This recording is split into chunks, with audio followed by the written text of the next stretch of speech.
Do what thou wilt.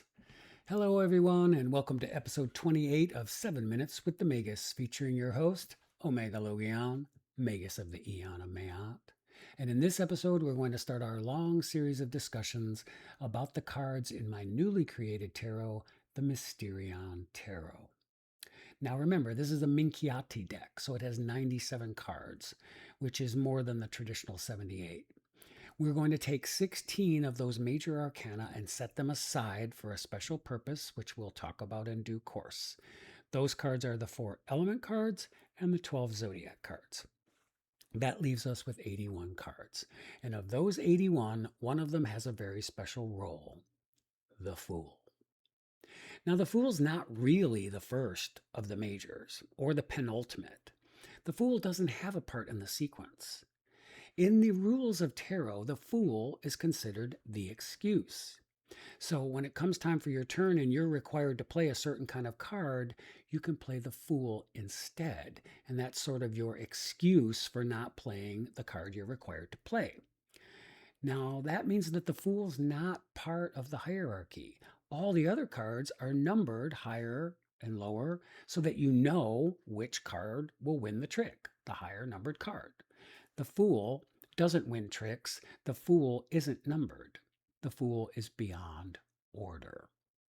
Now, one way to think about that is in the Middle Ages and Renaissance, these Italian triumphal parades were a really good example of how the Fool is outside of the order.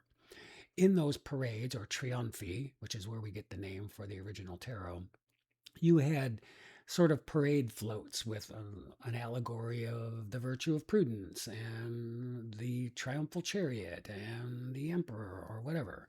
They all had a specific spot in the order of the parade. But the Fool didn't. The Fool could just traipse through anywhere he felt like going in the parade and do his merry prankster thing. So the Fool is beyond order. Now, the way that we depict that in an esoteric way is that we have these 81 cards and we put one aside. So now we have 80 cards. Those 80 are assigned to the 80 parts of a tesseract, 4-dimensional hypercube. Now, a tesseract has the faces and edges and corners of a regular cube plus cells, which are the 4th dimensional part. And those 80 parts are numbered 1 to 80 in 40 pairs of antigrams. Those antigrams are placed on physically opposite parts of the cube. Now, when you want to go through the center to join those physically opposite parts, you have to go through the Fool. And the way we symbolize that is that when you have 2 antigrams that make a triad together, the third member, that hidden number, is always 0. So we're going to give the Fool the number 0 because he doesn't have a number.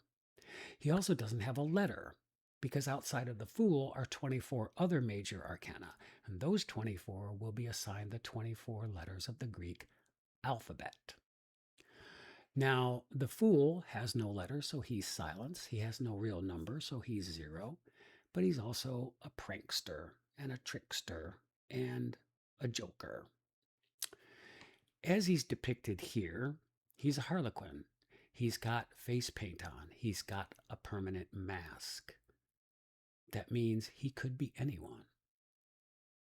And he's bursting out of this 4-dimensional hypercube in his traditional harlequin outfit.